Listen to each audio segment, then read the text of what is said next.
are at the month of Thanksgiving, November. I know it's not quite as a commercialized holiday as Halloween and Christmas, but it still has something, at least for me. Especially when I pause and really think about my Thanksgiving. And that's what I thought I'd do this year for sure.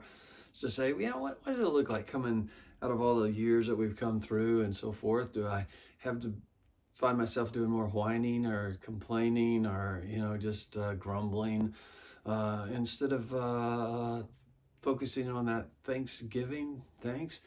So what I thought I'd do is just step into the Psalms and in those or from those pull verses that just have thanks. And that's just from an English version, just like an English version, and going down and say, okay, thanks or Thanksgiving or thankfulness, and just looking at those different verses. And I thought I'd just, focus in on those verses. But then what I found out was, well, really those verses are in a context, right?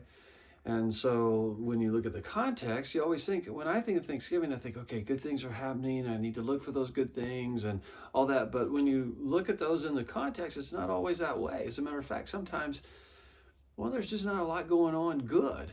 And yet the author somehow can say thanks. And so I thought, maybe I'd dig deeper into that. And I thought, well, maybe if this is going to do me some good to do this and look at these, and I found at least 30 that there were. And so I took these 30 and I said, okay, each day. And I thought, well, possibly it'll help others.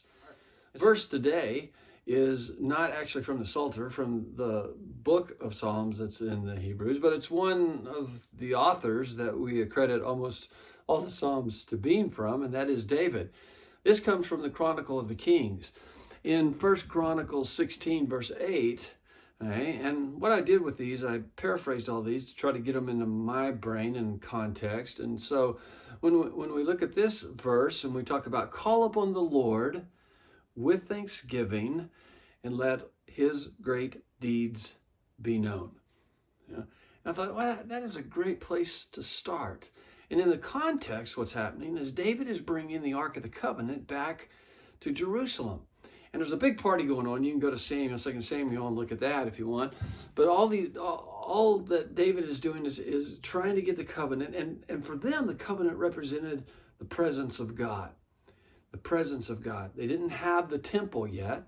And so therefore, David made a tabernacle, a tent for it to be in. But it was that ark that made them think, okay, God is with us. And if he's with us, then he's going to protect us. He's going to provide wonderful guidance for us. He's going to give us blessings. All of those kind of things are thought to be there in that. And so when I come to this psalm, I pause and think about David and how excited he was with this. And it was a lot of turmoil to get the ark there too, because we already tried to do this before. And it didn't go so well. As a matter of fact, someone got killed, and he was very mad at God. He was upset. He even called the place the outburst on Uzzah. And so he says God just did an outburst on him. And so now he's very excited that the ark is coming back because it was the presence of God. And I look at my own life and think, well, is that kind of where I am when I say call upon the Lord? It indicates that I believe that he's around, that he's present. And of course, we don't have to have the ark to do that. We don't have to go looking for that. Well, as a matter of fact, that's been found, hasn't it? I think Indiana Jones found that. It's in storage somewhere, but it's not the ark. It's what the ark represented. And today, as we are thousands of years removed from that, we say, well, what about now? And Jesus has told us that, hey, it's as close as the wind. It's as close as a breeze that comes by. It's as close as the breath. That's what all of those words can be translated, that we translate spirit. It's the Spirit of God.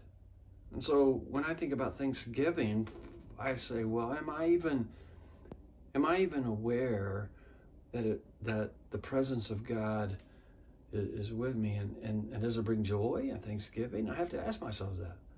And especially when David says, with thanksgiving.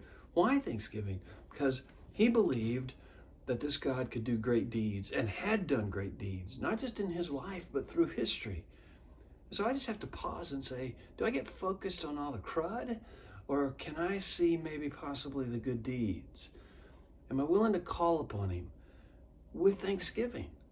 Right? But I believe that he's here listening, and that he is a God that can do good deeds. Well, this month, I hope that as we pull some of these apart, we see more of that. That's a great place to start, I think. Well, until tomorrow, thanks.